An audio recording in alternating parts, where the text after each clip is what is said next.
ओम नमः शिवाय। हर हर महादेव। दोस्तों, आज कजरी तीज का पवित्र और पावन त्योहार है और कहते हैं इस दिन कजरी तीज की व्रत कथा को सुनने से पूरे साल के कर्मों का फल मिल जाता है एवं मनुष्य के सभी संकट कट जाते हैं और मनोकामनाओं की पूर्ति होती है। तो आज हम आपको सुना रहे हैं कजरी तीज की बड़ी ही दुर्लभ कथा। तो इस कथा को पूरी श्रद्धा और प्रसन्नचित मन से पूरा अवश्य सुनिएगा। दोस्तों, कजरी तीज 2 सितंबर 2023 को मनाई जाएगी। कजरी तीज के दिन भगवान शिव और माता पार्वती की पूजा की जाती है। सुहागिन महिलाएं अपने पति की लंबी उम्र के लिए कजरी तीज का व्रत रखती हैं। साथ ही यह व्रत करने से संतान सुख मिलता है, घर में सुख समृद्धि मिलती है।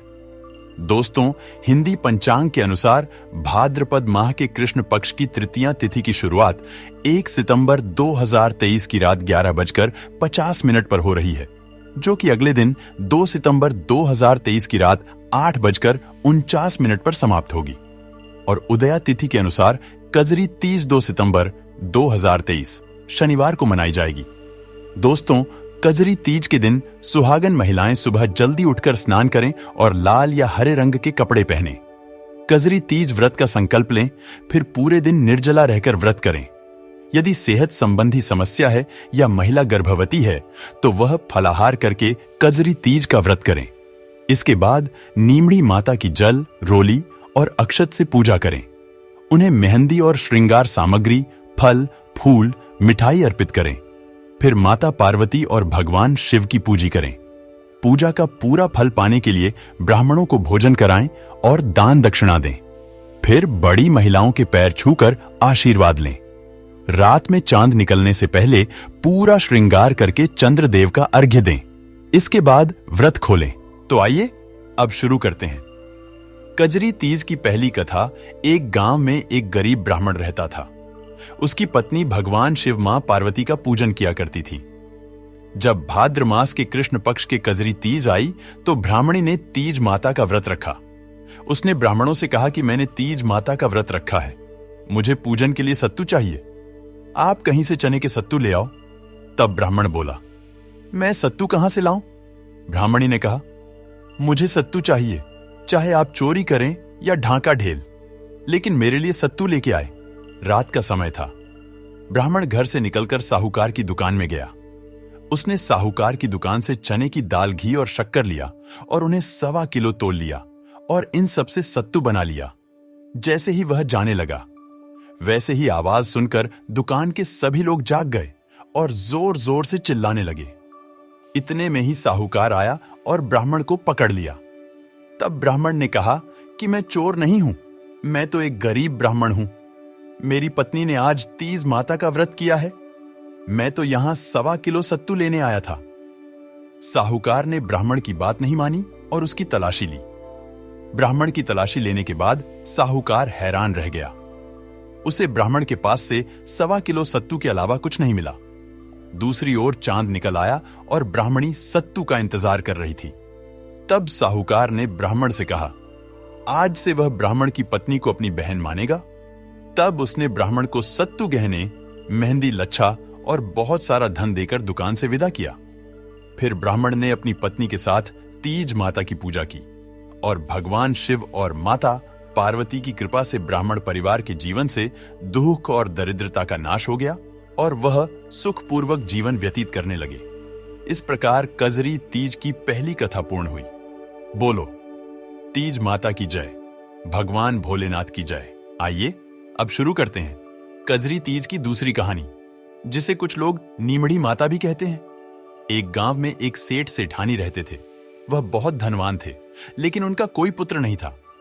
सेठानी ने भादों की बड़ी तीज का व्रत किया और कहा कि हे नीमड़ी माता, अगर मेरे बेटा हो जाए तो मैं आपको 1.25 किलो सत्तू चढ़ाऊंगी। नीमड़ी माता की कृपा से सेठानी को 9वें मास में लड़का हो गया और सेठानी सत्तू चढ़ाना भूल गई। समय के साथ सेठानी को 7 बेटे हुए, लेकिन सेठानी ने सत्तू नहीं चढ़ाया। धीरे धीरे सेठानी के बेटे बड़े होने लगे और सेठानी के पहले बेटे की शादी हो गई। शादी की पहली रात को ही सांप ने उसे आकर ढस लिया और उसकी मृत्यु हो गई। इसी तरह सेठ और सेठानी के 6 बेटों की शादी होते ही मृत्यु हो गई। जब उनका 7वां बेटा बड़ा हुआ तो उसका रिश्ता आया तब सेठ सेठानी ने मना कर दिया। तब गांव वालों के बहुत कहने पर सेठ और सेठानी अपने 7वें बेटे की शादी के लिए तैयार हो गए। तब सेठानी ने सेठ जी से कहा कि हम इसकी शादी दूर देश में करेंगे। तब सेठ जी अपने बेटे की सगाई करने के लिए घर से चल दिए और बहुत दूर एक गांव में पहुंचे। वहां 4-5 लड़कियां खेल रही थीं जो मिट्टी का घर बनाकर तोड़ रही थीं। उनमें से एक लड़की ने कहा, मैं अपना घर नहीं तोड़ूंगी। वह लड़की सेठ जी के मन को भा गई। खेल खत्म होने के बाद जब सभी लड़कियां अपने घर जाने लगीं, तो सेठ जी उस समझदार लड़की के पीछे पीछे चल दिए।